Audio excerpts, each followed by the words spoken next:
Hi, everybody. I can see that we've got wonderful people joining us.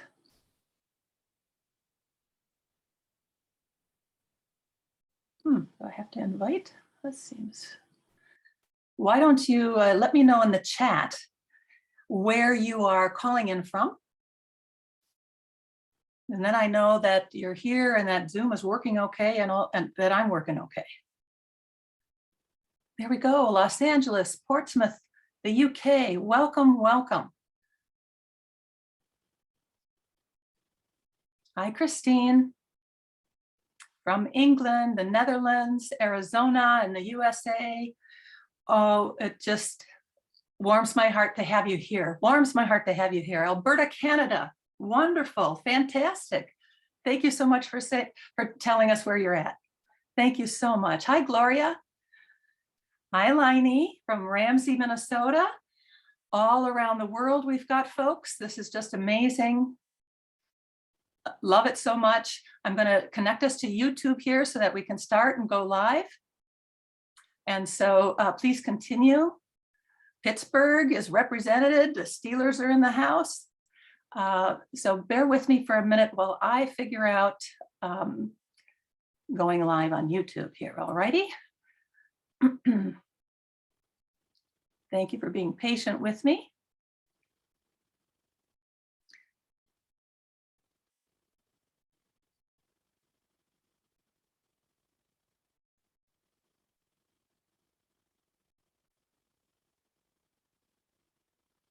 Tell us where you're from if you're just joining us now.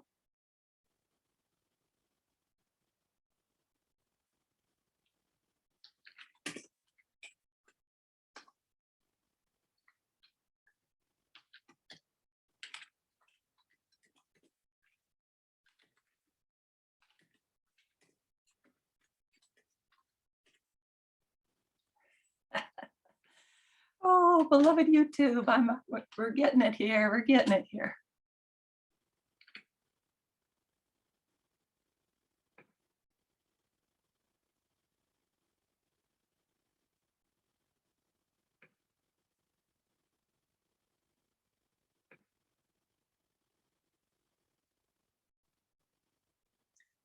Let me just check back with you for a moment here. Where all are you from? Where are you calling in from? We've got more that have joined us.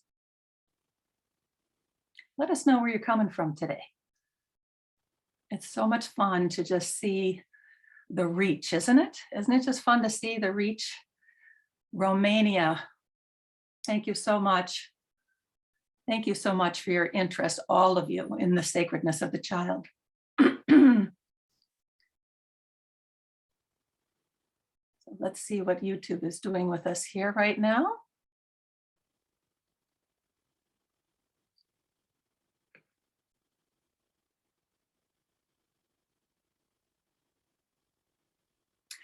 And we are live.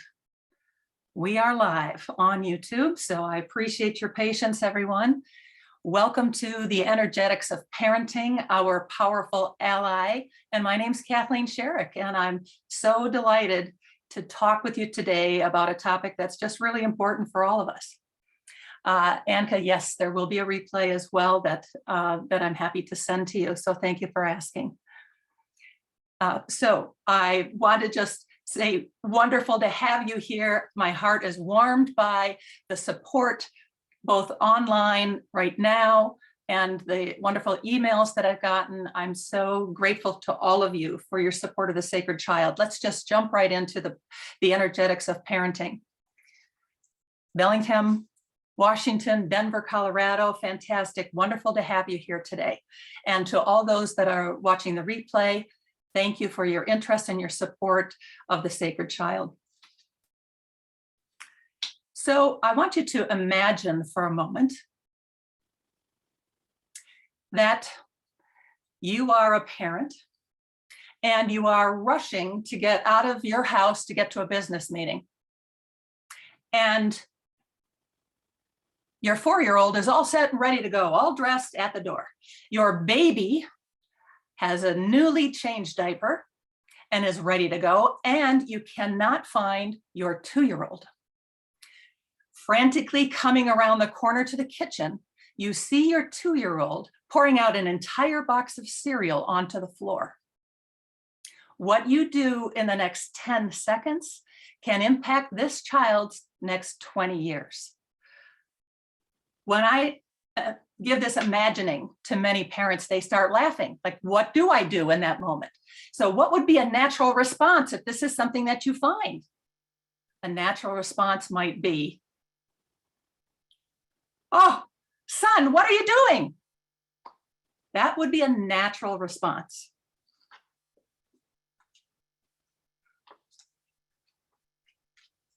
I'm watching the chat a little bit, and so I'm a little distracted by that.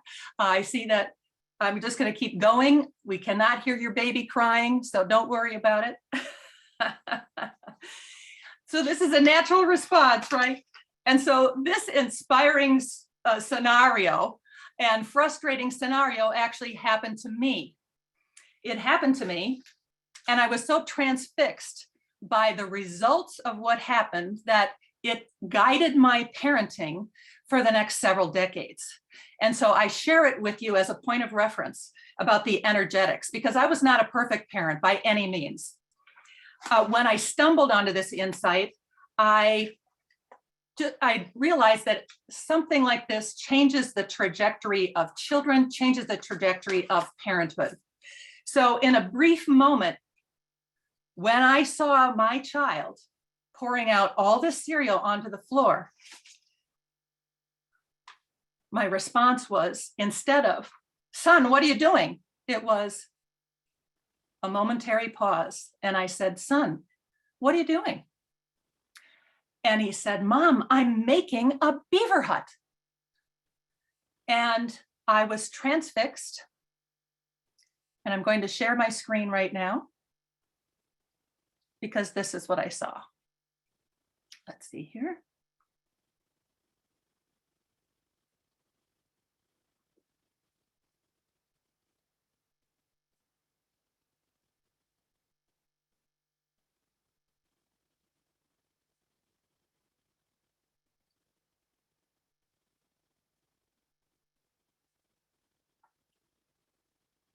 This is what I saw.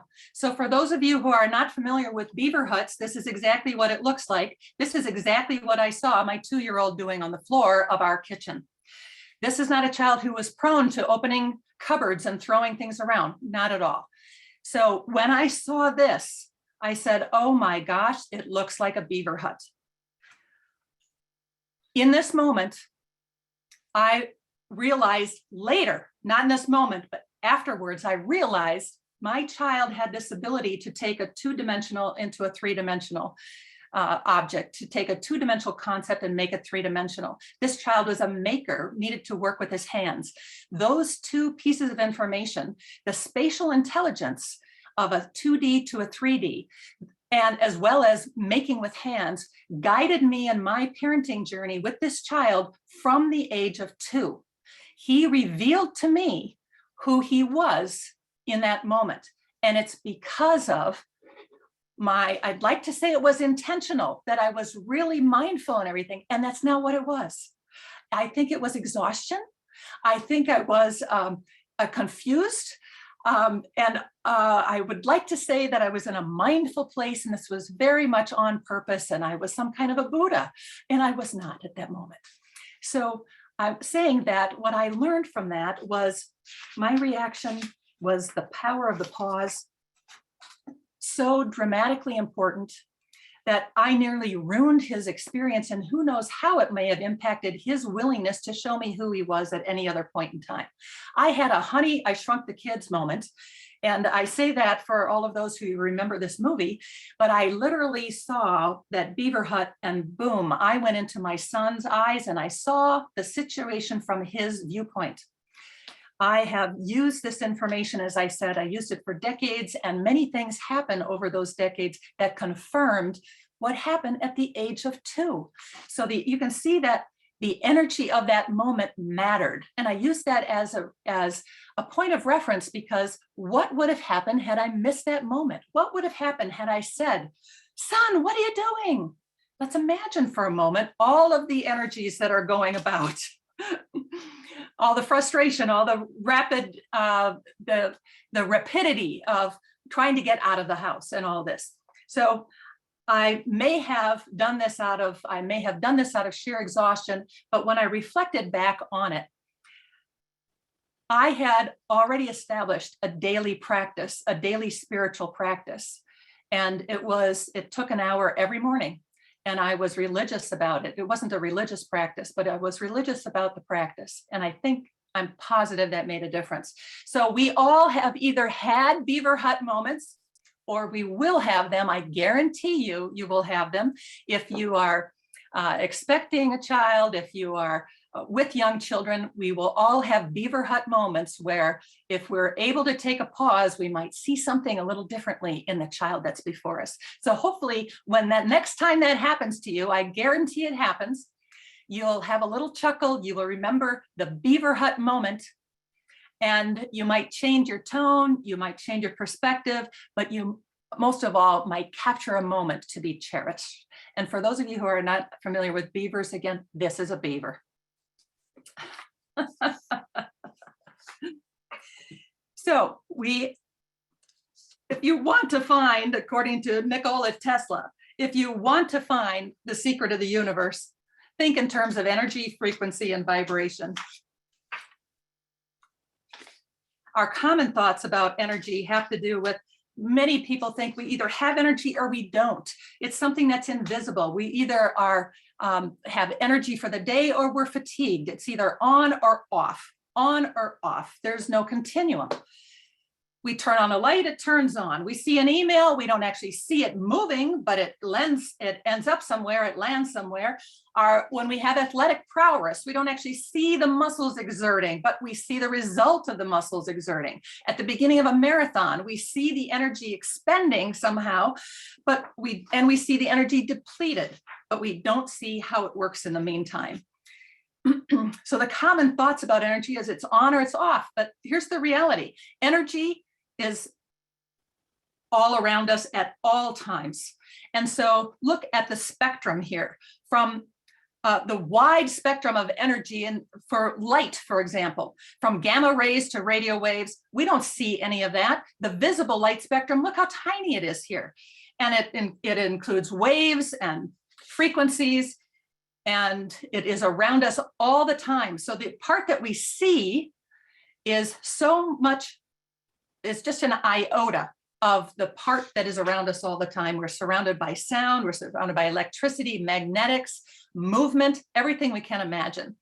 And so the energy characteristics in general are that energy itself is neutral. It needs to constantly move. So energy that is blocked is a problem. Energy creates frequencies, cycles, patterns, waves, and we know energy through colors, through words, through thoughts, emotions, and we co-create with energy. So energy by itself is neutral, but we co-create with it when we apply an intention, when we apply our experience.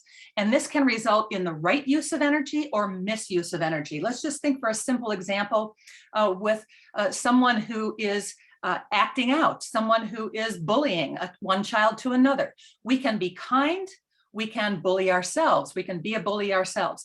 That would be a right use of energy or misuse of energy. So energy is the currency, I just love this, through which all transactions in nature are conducted. Thank you, James, for saying this. The currency through which all transactions every single day in terms of receiving information, giving information, sending information, we're constantly broadcasting. As humans, we're an integral part of nature, and we're constantly broadcasting to nature. We can be constantly receiving and absorbing nature as well. And it's not just nature, is it? So human energy is measurable. I want to mention a couple of key terms when it comes to all of this. And we know of vibration, we know of frequency, and there are technical definitions for those. What I'm most interested in are three different terms. Number one is resonance. Resonance is something important to us because it means harmony. It's something we identify with. It's something we get goosebumps from. Our body reacts to resonance because we are an antenna. We are a receiver. We are a barometer. We are all these wonderful things in our body and in our emotions. And so the natural vibration of something that we resonate with harmonizes with us. So these are goosebumps, these are shivers, this is chicken skin. Also, another common word that I like to be familiar with is dissonance, because those are the things that repel us. We know if we walk into a room and it doesn't feel well, doesn't feel right to us, that's a dissonance with us. If we hear music and it doesn't, and it's upsetting to our spirit, it's a dissonant relationship that we have with it, and we can remove ourselves from it. It's a state of unrest and disharmony. Coherence is an important term that we're going to be talking more about, and that is something that is ordered. Incoherence is jagged and not ordered. And we'll talk about more. So human energy is measurable. We've got beautiful atoms. Where's my cursor here? Atoms that generate electrical charge. Our cells have early division and have a very precise use of energy. I think it's 11.5 hours, almost to be exact, between the first cell and the second cell. And then every time a cell divides, it's 11.5 hours. It's something precise like that. That's just amazing that we have. Nerves, we can track synapses and neural pathways. Each organ has its own field. We can be informed through the chakra system as well. Our brains have brain waves that are measured through EEGs, electroencephalographs. Our heart is measured through electrocardiograms, our heart rate, and then we have our emotions that can be measured through heart rate variability. And some of you may be familiar with this. We then also have electromagnetic fields, which can be measured by squids. Now, squids is a biometric term that is a magnetometer. And now there's a difference between the electronics, electricity, and electromagnetics. And I've always thought this was quite interesting because electromagnetics can go through tissue. And so this SQUIDS, which stands for Superconducting Quantum Interface Device, there'll be a quiz on that later, just kidding. But this can measure through tissue. So it can measure the heart rate and how the heart rate varies. And as we experience different emotions, that heart rate will vary and can be watched, can be detected. So this beautiful thing about electromagnetics, and I lost my cursor again, here we go, is that we can measure the cardiac field. We can measure the field of the heart. This field goes easily 3 feet from around us, 3 feet from the heart. It is measurable. It has a palpable energy. And it extends outward from there. So if you look at this, and this is the Heart Math Institute. Some of you may be familiar with the Heart Math Institute. I've been working with their techniques for 30 years since they first came out with my children, with other children in the school that I co-founded, and as a teacher, so many other things. So important information and amazing information. Look at this. The energy fields that we emanate is actually measurable. Now, this looks like, if you look at the human in the middle and imagine yourself there, you are constantly radiating and receiving, transmitting and absorbing energies, the energies that we talked about, as well as, let's think for a minute, the energies of anyone else that you are around. So if you're standing in line at the grocery store, you can be receiving and transmitting energies with people that you're around. Now we've got 6 feet between us, but there are electrical fields that actually extend 15 feet from our bodies. So 6 feet is 6 feet is a short distance in terms of our electrical fields. So the electrical field of the heart here, I just find this so fascinating. I wanted to share it with you, that the electrical field of the heart is 60 times greater than our brain waves. The magnetic component of the heart is 5,000 times stronger than the brain. So this helps us understand how the power of the heart, and we're going to talk about the power of emotions, really can be affecting other people, can be affecting situations that we encounter. And by the way, they can affect us. So let's pause and just consider that if we were aware of this, when we are in a family situation, a family that is harmonious or a family that has disharmony, if we're an educator and we're in a classroom with children who are integrating with us, who are transmitting and also receiving with us, and realizing that they have their own family fields that they're dealing with as well at home. And so all of this helps us understand the responsibility that we have, or the point of awareness that we have, and the beautiful potential that we have to use our own energies to craft the current state within our lives, within our families, with the children that we interact with. So I don't know, I think I went a little bonkers here, but in order to remember this kinds of transmittal, this looks like, you know what this looks like? It looks like, and some people call it a donut. And so I love this picture. I think I was hungry when I was putting this presentation together. I don't even eat donuts, but that is such a beautiful photo, either a donut or a bagel. You know, whatever visual it takes for us to remind ourselves and to be cognizant and aware of our own energetic field. If we're standing in the middle of a donut and we're receiving and we're emitting constantly our thoughts and our emotions and all, that it helps us to be in our present moment. It helps us to understand when we encounter something that is dissonant. It helps us understand how we might, in fact, change our own energetic field. In fact, I call this a figure 8 flow when this is going in and coming out. Going out and coming in, figure 8 flow between us and other people. So you don't have to remember it with a donut. Again, it's making me a little hungry. Okay, and by the way, I'm going to move through this at a little quicker pace because I want to be sure to get to questions and answers here.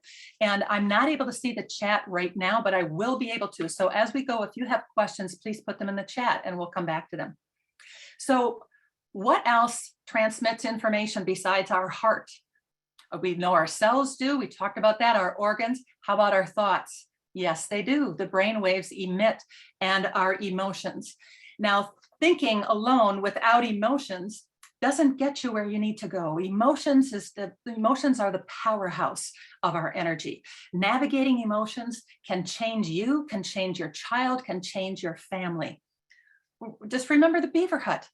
How I accidentally fell into some kind of emotional management. I guess I can call it that now. And so some of you may recognize what these things are. I know you'll let me know in the chat. On the left, we have some kind of a circular item. On the right, we have a very clear crystal. These are drops of water that have formed in response to specific words. So when we talk about energy, our words carry energy as well as our intentions. These are the words for the image on the left. You're a fool. These are the words for the image on the right. Gratitude and love. And of course, this is the work of Dr. Masaru Emoto. And many of you may be familiar with his work. It is so instructive to us how water, as just one simple example of an element, and by the way, how much of our body is filled with water? 70% plus. How much of our children's bodies are filled with water? 70% plus. If you're pregnant, the amniotic fluid is 98% water. So let's just think about our words and our intentions here in terms of the energy that they're emitting.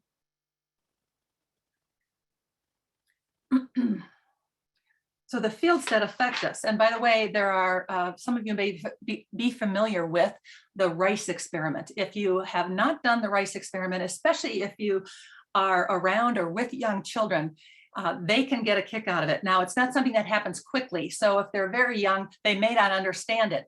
But it is something that is very instructive to us as the carers of young children. That, and very briefly, if you put, and I'm going to ask you to look it up if you need to, or contact me for more information, but it's all over the internet, and it has been for a couple of decades. And it's very instructive that when you put rice in 2 different containers and attach different words to them and put them in the fridge, what happens to them over time. And very instructive. So other fields that are affecting us is the earth is vibrating at a constant state. It's constantly pulsing at an alpha state. And this alpha state is the same state that we are in as we're just waking up in the morning. So it's that beautiful state that we may not want to actually come out of. It's that state, it's a state of creativity. It's a state of connection and a state of integration. And the earth is vibrating at that state all the time. It's pulsing. Plants, animals, living organisms all have their own fields. Technology, of course, presence, our own personal field has energy. We are responsible. We have a beautiful energy we already have here. And so tending to that energy is something that we can make a big difference in our own lives and the lives of our children and the children that we care for. Family and friends, of course, have fields that affect us, as well as everyday situations that we interact with. It's not in our imagination that if something goes wrong at work, that we feel bad, that we might feel nauseous, something goes wrong in a relationship, we might be upset. All these, we interact with these fields constantly, not daily even, it's moment to moment. And so the key is to navigate these energies. Not sure how to, okay. The key is to navigate these energies. And I love this. This is my personal way this is my personal image, not this particular person, but this is my personal way to consider navigating energy. A surfer on top of the wave instead of under the water. As we know, in some of the Eastern religions and other cultures, water represents emotion. And so this is a very telling kind of photo for me. So navigating energy means that we need to develop the ability to perceive and to sense that there are windows and pockets of energy, and that, remember, energy needs to keep moving. It needs to keep moving. So when it's blocked, things don't go so well. So the knowledge of that and the awareness of there's a window here that has opened in all the energies I'm dealing with today, and what am I intending to do with that energy, that is something that we can develop more and more sensitivity to and more awareness of. Children have their own presence here. And so as we are navigating energy, we have to understand they have their own. They already came into it. It could be, we all know of people of when you walk into a room that we can feel their palpable presence. Most children have this. Most children have this. The field of presence, we have to keep in mind, can contain other energies like soul agreements, past lives, karma, dharma, other things like this. And so there's a mystery to energy that we may not be able to problem solve. And my dear friend, Dr. Gladys McGarry, the mother of holistic medicine, if you're on Dr. Gladys, my love to you. She just turned 101, as many of you may have seen her in the summit. And she says that life is not a problem to be solved. It's a mystery to be lived. And so as we navigate energy, it's navigating also the unknown with the known. It's okay to not know. There is this still mystery. And when we are in a place of coherence or resonance, we can better open to it. So most important is that we intentionally cultivate this presence that we already have, the energy we already have. It really is an energetic cloak. So if we think of when we get up in the morning, we put on our slippers, we do whatever we need to do, and we also can tend to our energy in the morning. We brush our teeth, we get our coffee, we get dressed, whatever we might do. But if we consider that we do some energy tending in the morning, and then as we need it, as we need to reset throughout the day, that this can be something that really makes a difference in our lives. When we're cultivating it on purpose, it makes us less edgy, more resilient, and the same with our children. So how can we, what do we know about the family field? Let's just look at what might be included in the family field. And this is for your consideration because you may have different notions about it. It starts with our presence is our own personal field. Our friends and loved ones are part of our family field. Our family of origin, our chosen family, our current family, pets, beloved family animals, our ancestors, biology and psychology, and a family matrix of support. So every educator that your children have are part of your family field. They, I've, in all my experience through education for many decades, one thing that I have advised parents when they've said, what school do I go to? What teacher do I request? And all of this is teachers, like anyone, can be highly credentialed and have deep experience. And yet what I have advised parents for so many decades is look at the heart. Look at the heart and see if that heart resonates with your child. And if it does, this is the best scenario for your child. And research shows that this actually, that kind of heart bonding with an educator, with a parent, with a grandparent, actually helps children learn better. It helps brains heal better. It helps bodies heal better. So the family matrix of support is not a small thing. Those that are helping us, our therapists, our acupuncturists, our personal trainers, whatever it might be, the snowplower, whatever it might be, our cultural heritage, our emotional state, the electromagnetic fields of our daily interactions, these are all parts of our family field. And we have to consider that non-locality is a big piece in here too, because non-locality means that we transcend time and space. So if we're considering our ancestors as part of our family field, they're not here physically right now, but they sure are here energetically. And that means that they are non-local to us. So how can we use this non-locality with young children? Again, this is transcending time and space. So for example, we can directly connect with children heart to heart.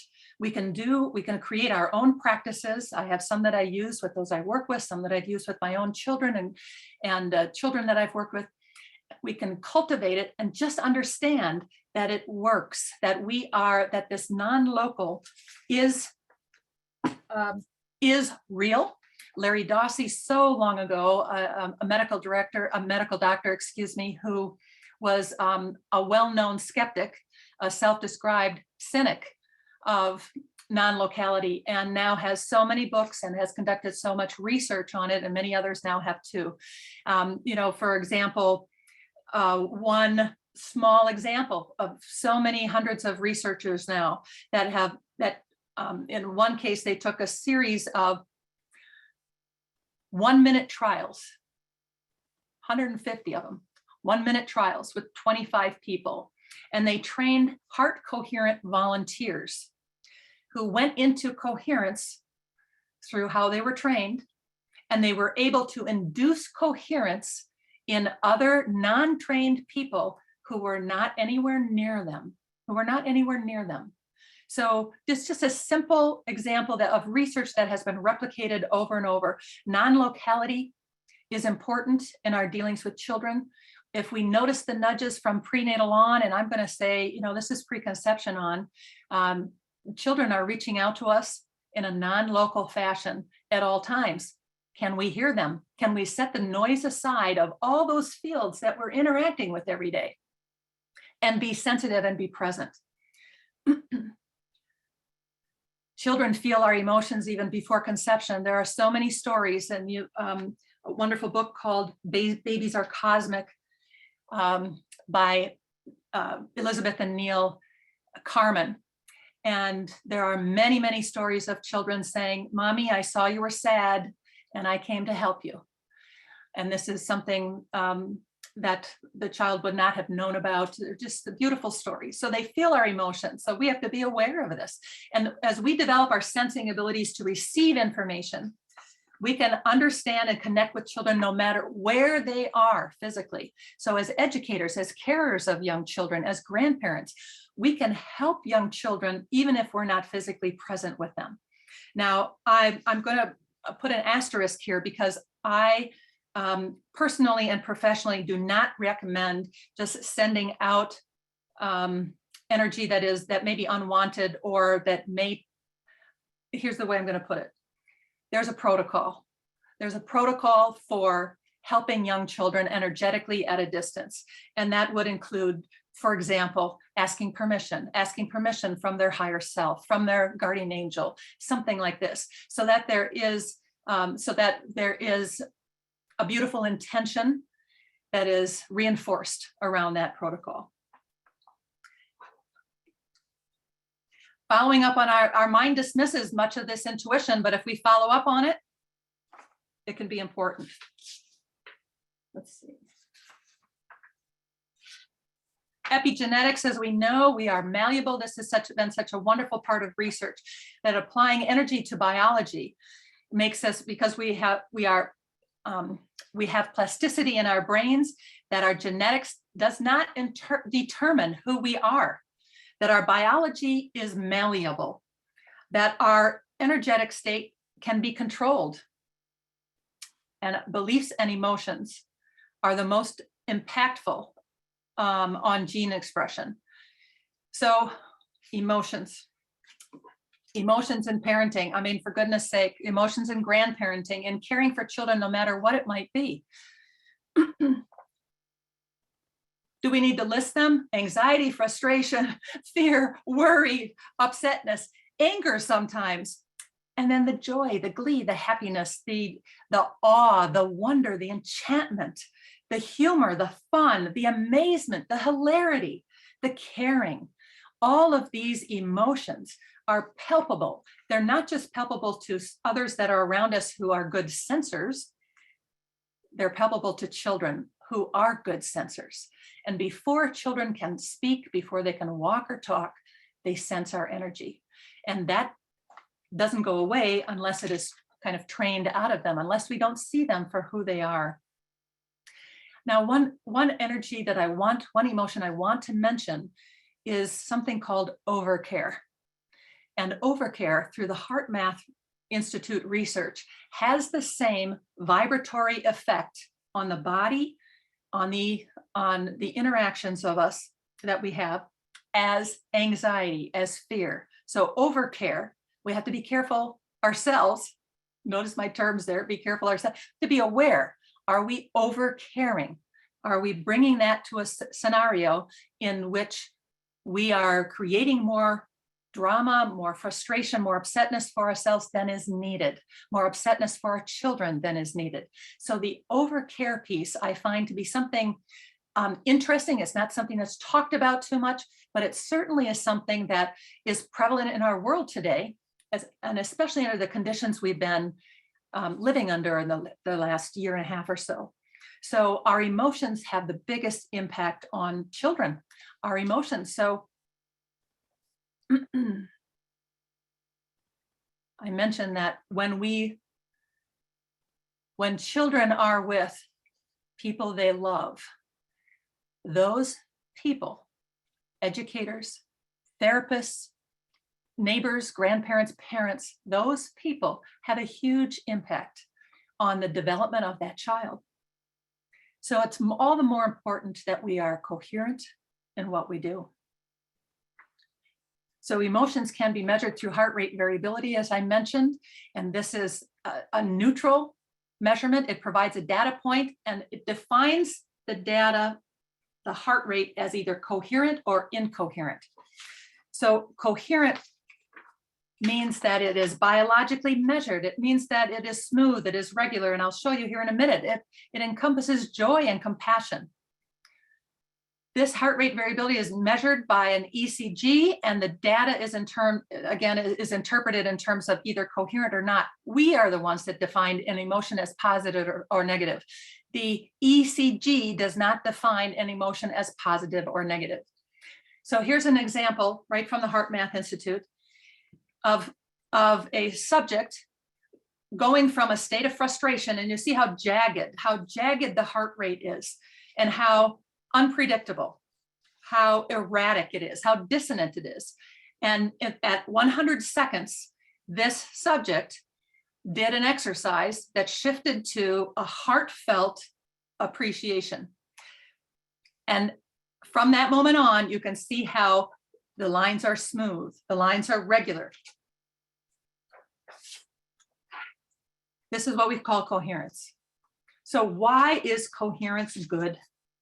Why is it good? Number one, it calms our body.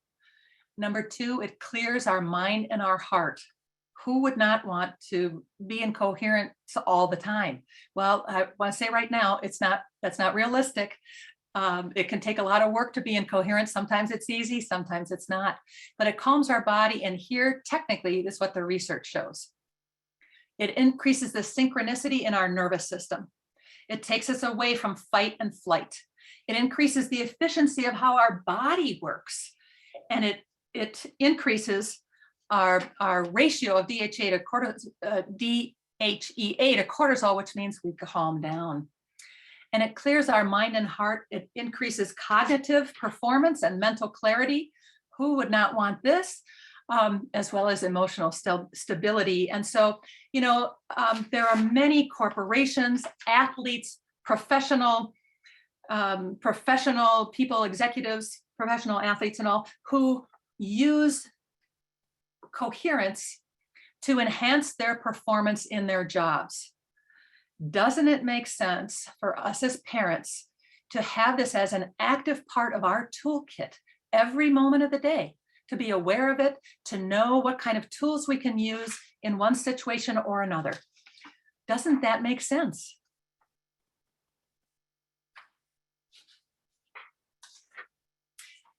There are study results. I'm just going to go over them quickly because I think they're going to help you understand ways that you can perhaps, aren't these pictures beautiful in the back? Ways that you can implement this. So this was, by the way, this is a study that was done asking, can the heart's magnetic field transmit information between two people? So this is research, and it's been done a number of different times. Can one heart's field detect another heart's field? They used the EEG and the ECG. They recorded both subjects at the same time to analyze for a simultaneous signal detection in both, and they did not let either of the subjects, the sender or the receiver, know the true purpose of the study. So this is what happened. People who are coherent were more sensitive to receiving information in the fields of others. So let's think for a moment about children. If they're not able to tell us, or if they tell us one thing, we, in a coherent state, can tell whether that is how they are. We can tell how they're doing. We're more likely to be attuned to it when we are in a coherent state, no matter what their age is, especially in the young age, at the younger ones. And so empathy and sensitivity was heightened. People in small groups did influence each other's heart rhythms. They also discovered that the quality of the thoughts and emotions mattered. And this research actually made suggestions to not impose our own states on others, because it didn't turn out too well, and over engaging the mind. So perhaps this is overcare in a sense, impedes these interactions. That collective coherence is better when there is personal coherence. So the group, or the two of them, were more readily coherent when one of them already had the strong coherence. We all know this. Take care of yourself first. Well, this research again bore it out. And so I want to suggest that there are other studies as well that basically have said to us that our nervous system is an antenna which attunes to and responds to the magnetic fields of the hearts of others. And here we have entrainment. Entrainment is basically synchronizing with another, but it's synchronizing coherence. So this is across people, across groups, and imagine what we can do with children and in our own families. There's also emotional contagion, and the research around emotional contagion has been anchored in fear, stress, sadness. It's also looked at joy and contentment, and discovered that happy people affect 3 degrees out. Having a happy friend increases your chance of happiness by 15%. Thank you to all my friends. The next layer of friends increases the likeliness of happiness by 6%. The good news is that negative emotions are not as contagious. If you have an unhappy friend, the chances of unhappiness are 7%. So isn't that great? This is present in groups, family, work teams, sport teams, and really be the happy friend, right? Be the happy friend if you can. And the difference between emotional contagion and entrainment or coherent is coherence. And that important piece of coherence. I want to share with you about a year ago, it wasn't a year ago now with a pandemic and all, but I was in Target one day and I watched this beautiful child, this beautiful 2-year-old in the hair section, looking at the beautiful ribbons and all of the scrunchies and all the beautiful colors. And this child was in awe, standing there looking at all this kind of beauty that was represented to him. And I heard a commotion, and the commotion was a woman yelling at the child. She had 2 other children in her cart. She was yelling at the child, "What are you doing? Come back here. Don't be over there. Come over here. What are you doing?" Just all kinds of ranting and raving. Now I looked at the other 2 children in the cart, and they were calm and they were observant. And this child was in a peaceful place, and calmly walked back to this woman with the cart. 10 minutes later, I heard a big commotion in the store. You could hear it from everywhere.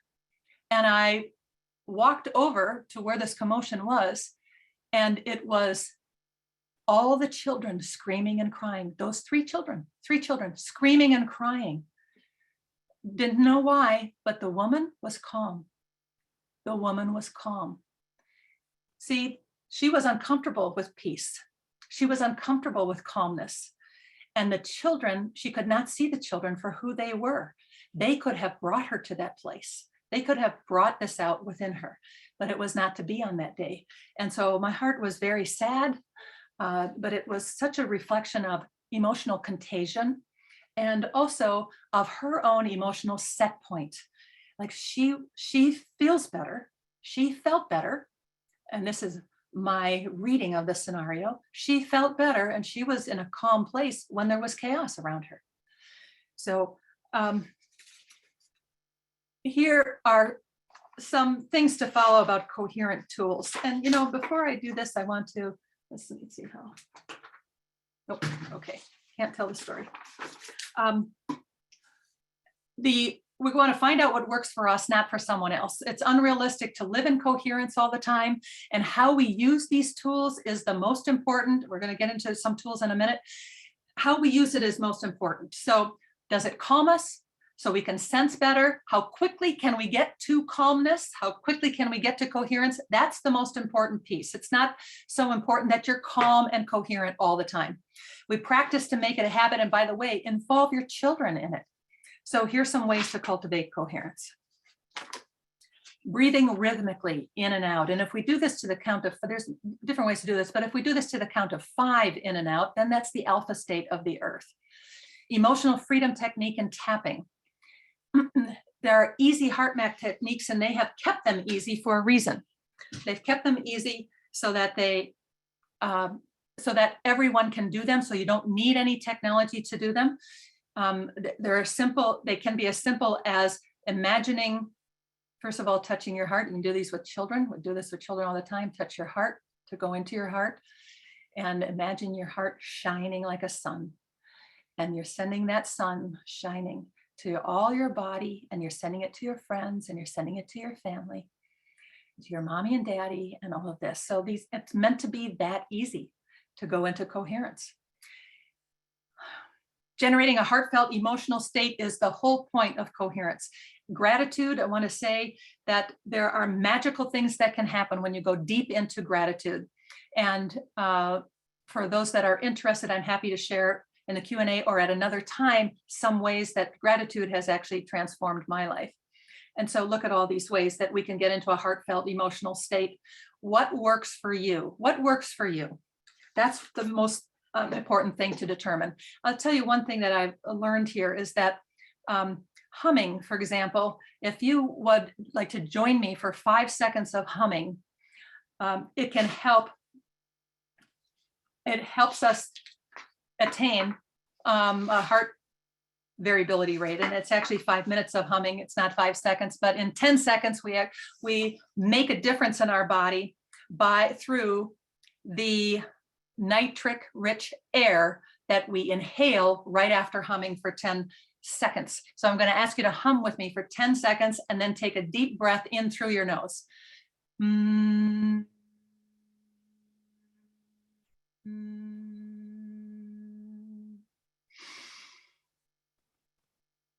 So what you accomplished in those 10 seconds is something that we normally accomplish in an hour and a half through normal breathing. Oh, it's telling me if I want to set up music. No, I'm not singing. So enhancing energies in utero. Thank you for your kind attention here. Maternal coherence, as we might imagine, is extremely important. It maintains a peaceful womb. It signals safety to the developing fetus. It establishes emotional baseline for the fetus to develop within. Baby harmonizes both external and the womb environment through this.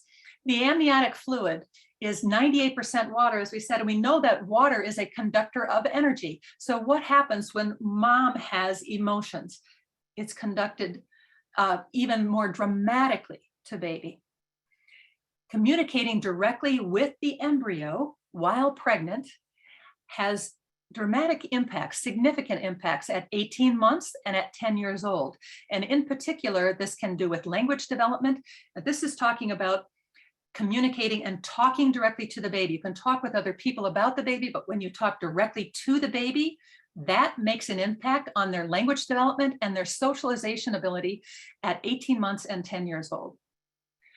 So to support coherence in young children in their natural state, they seek coherence. We can learn from them. This is the big point of children. We can honor children's natural tendencies. They're drawn to some people, they're not drawn to others. When we force them to go give someone a hug, we may not be honoring their natural coherent state. So honoring what they are drawn to do is a really important piece in supporting them. We may need to adjust our expectations from expecting compliance, do this in this way, to instead a shared curiosity with the child. And that shared curiosity creates coherence with the child.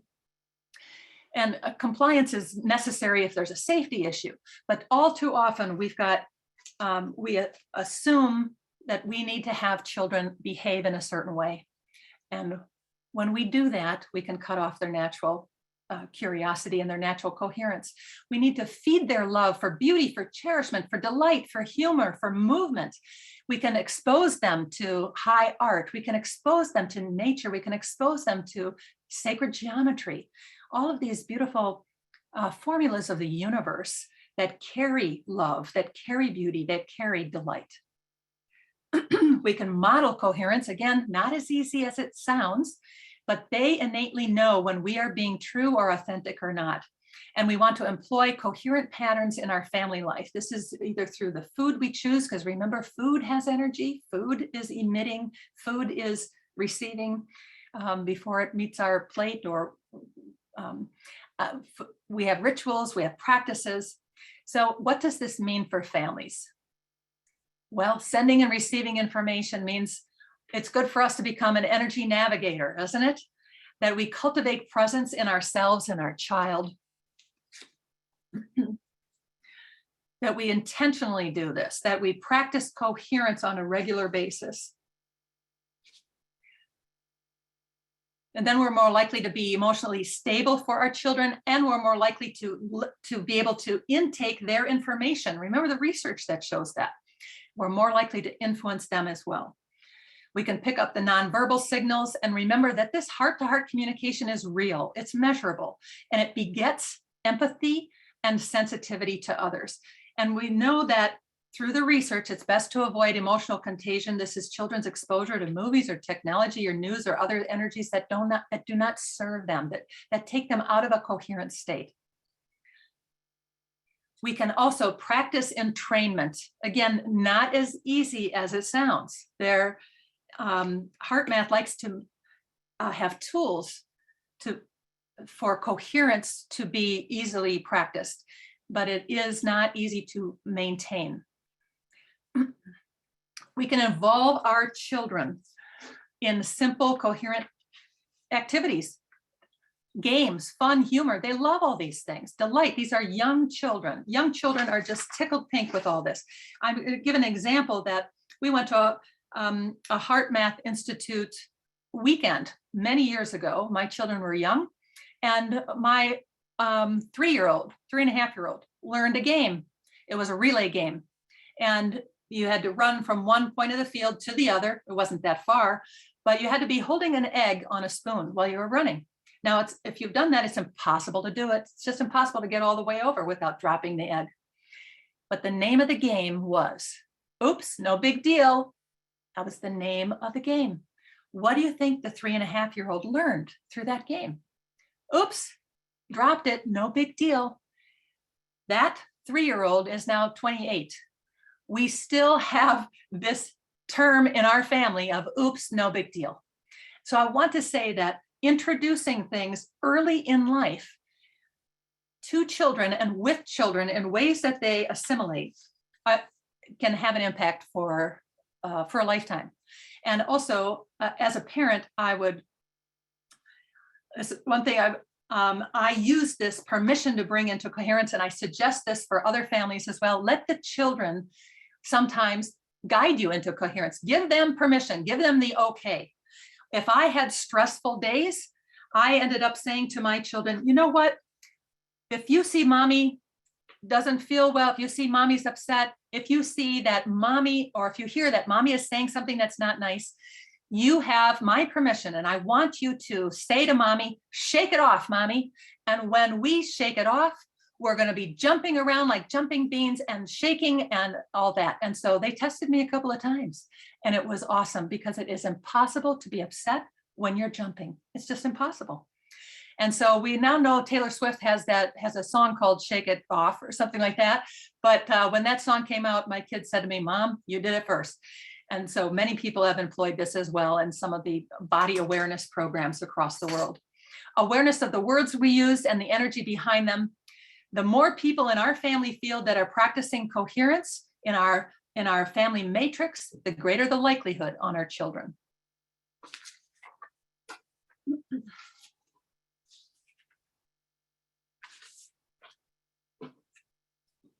I've taken this information and have crafted a course that I'm offering that goes deeper into awakening and anchoring children in coherence and anchoring ourselves in coherence and into the sacredness of early childhood. I want to introduce this to you over a couple of minutes, and then I want to finish the masterclass and come back and answer your questions, okay? So coherence and transcendence are so powerful. They're experiences that children naturally embody, and then they lose that connection over time. So what we do early on in life in terms of coherence and transcendence actually directly affects how they intake life and how they experience life when they're teens. If you were part of an earlier presentation I gave, the work of Dr. Lisa Miller shows that children who had a sacred childhood, a childhood that encompassed some transcendent experiences early in life, some personal relationships with higher power, with God, with nature, with the universe, with source, whatever sacred means to you and your family, children who had that at an early age in their life were 40% less likely to use and abuse substances. We're 60% less likely to be depressed. We're 80% less likely to have risky or unprotected sex. They were more likely to thrive. They had high levels of academic success. So this kind of data moves me personally, and it also inspires me personally. So what if, as carers, parents, grandparents, educators, of young children, we were able to help them stay connected through life. I'm going to stop sharing for a moment.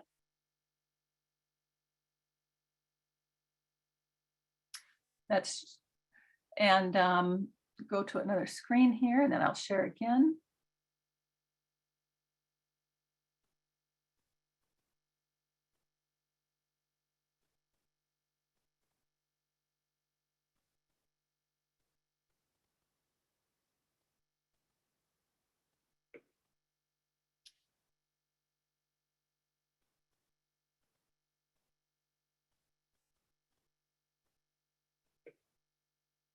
So what you're seeing here is the Sacred Child Foundations course.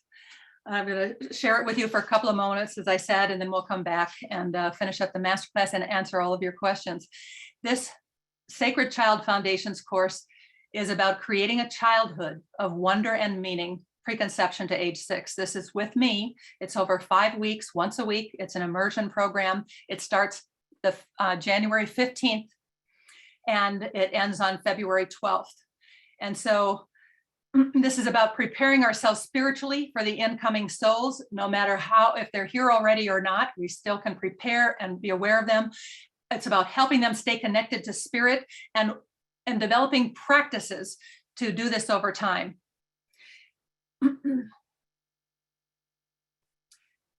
Imagine your child as an independent and fulfilled young adult. Imagine your child as a resilient teen. The things that we do now there are things that we can do now to make these imaginations become real. So there are 3 points to this course. Number 1, the intention is to deepen your innate curiosity and knowledge about you and your child, or the child in your care. To cultivate, number 2, to cultivate intuitive ways to communicate and connect with your child and your inner child. Number 3, to develop a practical and spiritual compass to help you and your child align with the sacred childhood that unfolds with your guidance. So what does that mean exactly? This is for you if you want your young child to stay connected to divine, if you want your young child to become a resilient teen, if you want a science-based and spiritual guidance around how you work with the child that's in your care.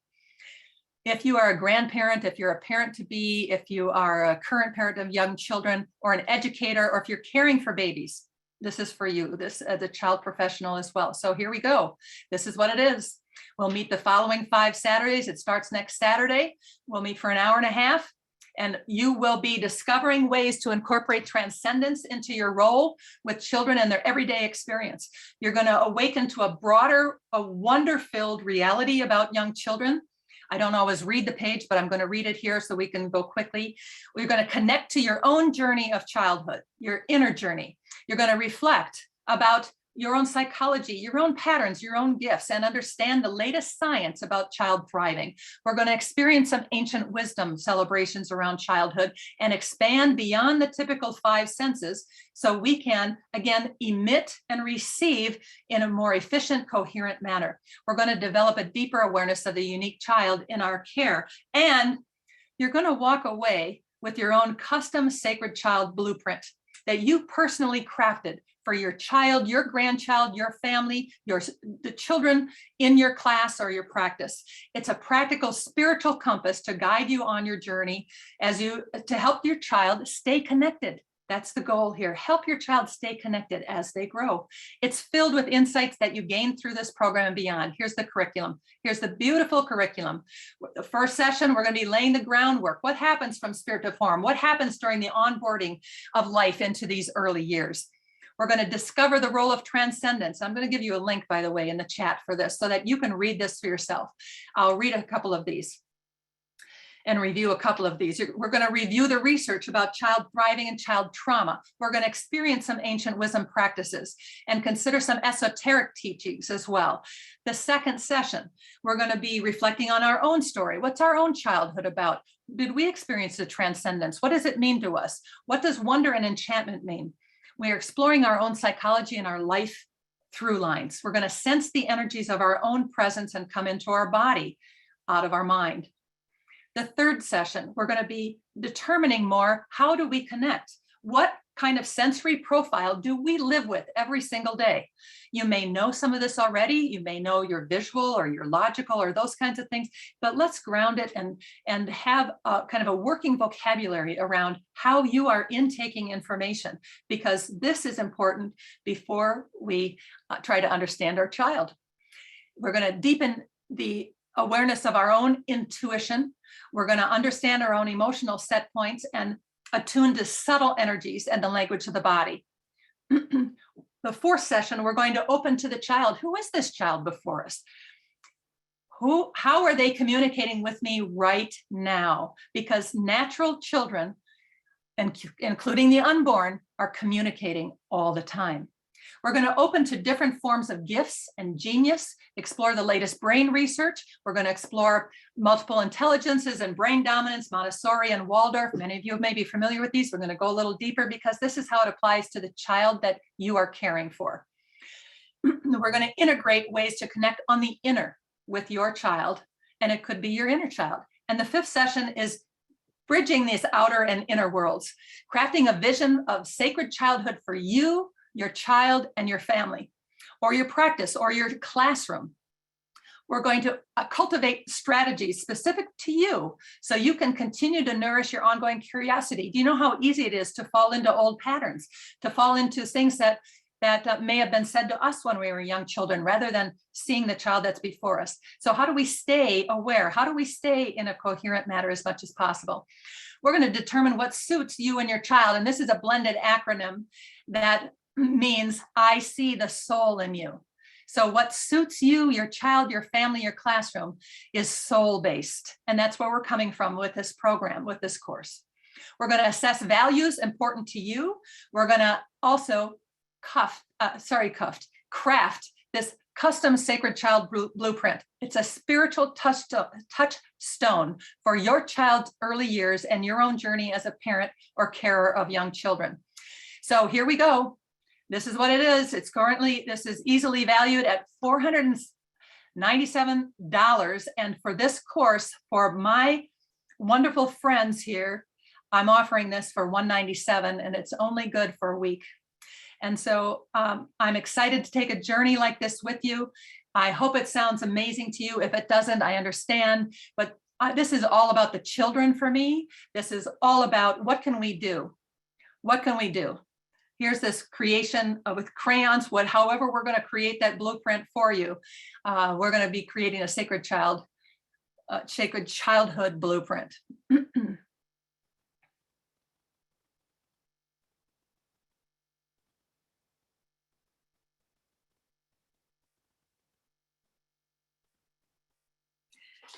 So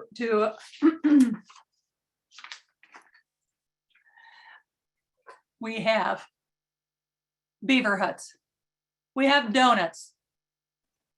We have energy. And we have coherence. We are our own electrician. So our wiring is in our own control. How we handle the energies is 100% up to us. That doesn't mean it's easy. That doesn't mean that we need to live in coherence all the time, because it's almost impossible. But now, when you have a moment that is a Beaver Hut moment, you might be a little bit prepared. And my hope for you is that you discover wonderful things about your child, yourself, your family, and the children in your care by embracing the energetics as your powerful ally. And so I'm grateful to you for being with me today, and I'm going to stop the share and we'll go to your questions. Yes, there will be a recording here. Thank you. I'm looking at questions right now. Let me just see here. Did I stop the, hold on just a minute, stop the slideshow.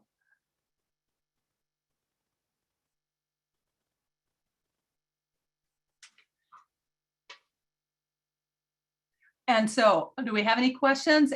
What can I answer for you? Or what questions do you have? There's a replay that I will be sending out. Here's a question. Once we leave the presence of those in our vicinity, how does our energy and frequency continue to affect those we have put distance from? You know, thank you, Lainey. This is something that, again, they have their own frequency, their own energy, their own presence, their own energetic field. And so they are responsible for that energy. And there's some wonderful stories about people. It's one of my favorite phrases, actually. If you know the book called My Stroke of Insight with Dr. Jill Bolte Taylor, who's a neuroscientist who had a stroke. And one of the things that she said to people coming into her hospital room was, please be responsible for your own energy. She had a sign made that said that. And so we can't be responsible for other people's energies, but we can be totally responsible for our own. And we can continue to cultivate good thoughts, good energies, good ways of considering those that we have left if they're not in our vicinity anymore, and it continues to affect them. We know through the non-locality that it does affect people. And does that answer your question, Lainey? You got it. That's wonderful. Any other questions? I'm grateful to each of you being here. I'm grateful to you on the replay. Again, for your heart, your open-heartedness, to be interested in this topic, to be interested in the sacred children in your lives, and to be holding space for them as well as yourselves. I'll wait for just a second. Any more questions? Again, I invite you to come join me on this journey of a course that starts next week. The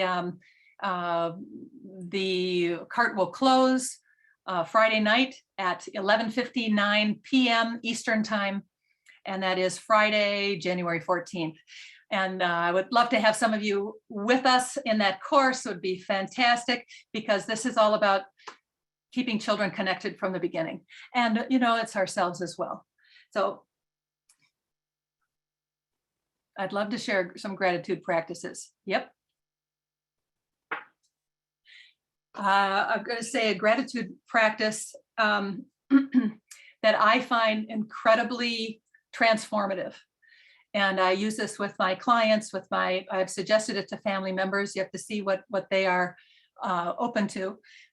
But a gratitude practice I find is to, that works well when you are really stuck or really upset or really being affected by an energetic situation that seems out of your control. You are, you got fired at work. You are going through a divorce. You are, your neighbors are sending you nasty notes, whatever it might be. Something that is really dramatic and feels horrible, that this gratitude practice has helped me transform scenarios like that. And it is number one, to write the name of the hurt, the name of the pain. And this is, you know, gratitude journaling has become a thing. I'm convinced it's because of the heart math research. I don't think they take credit for gratitude journaling over the last 20 years or so. But gratitude journaling in terms of saying, thank you for this, is one thing. But when you instead take the most painful part of your life in this moment and say, I am grateful that my neighbors hate me. I'm going to be dramatic for a minute. I am grateful that my neighbors hate me. It goes into the pain. And then you don't stop there. You say, because of XYZ, because this is how it has affected me, because it has made me more conscious of how I interact with my other neighbors. And so there's three pieces to this. Thank you for the pain, specifically naming it. Number two, because what happened to you, like how you're turning it around. And number three, this is how I benefit. So for example, thank you for my neighbors hating me. I'm, again, dramatic, because it has made me more aware of how I interact with my own neighbors, with the other neighbors.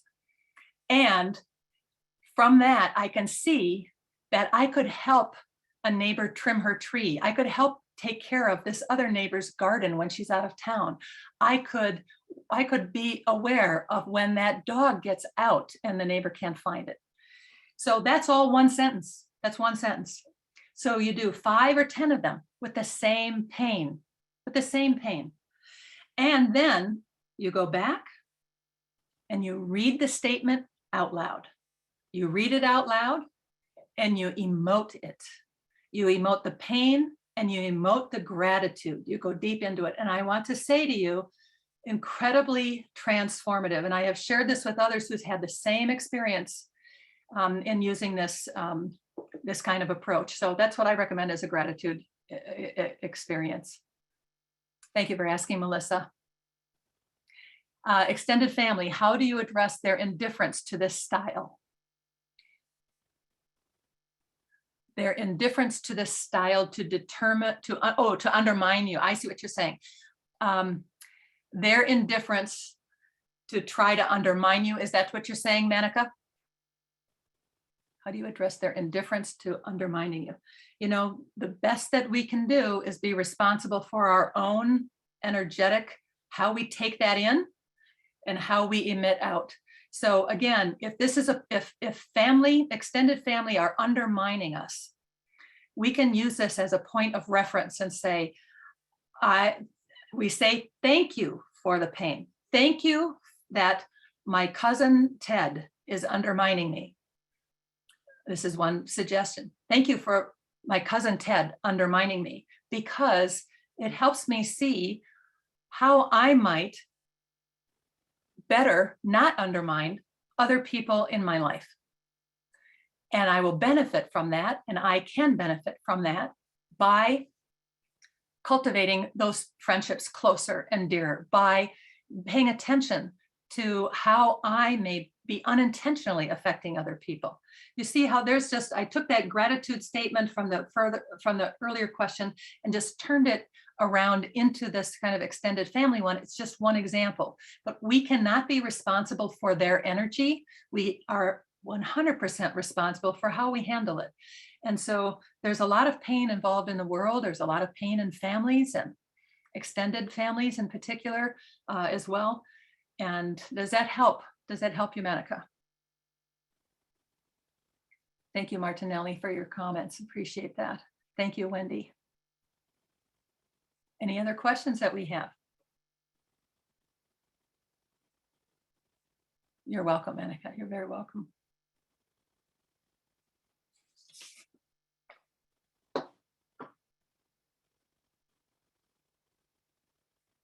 Thank you so much, everybody, for being here today. My heart goes out to you. I am grateful for you, and please stay in touch. Have a wonderful day. Thank you for being here. I send you good energies and good Beaver Hut moments.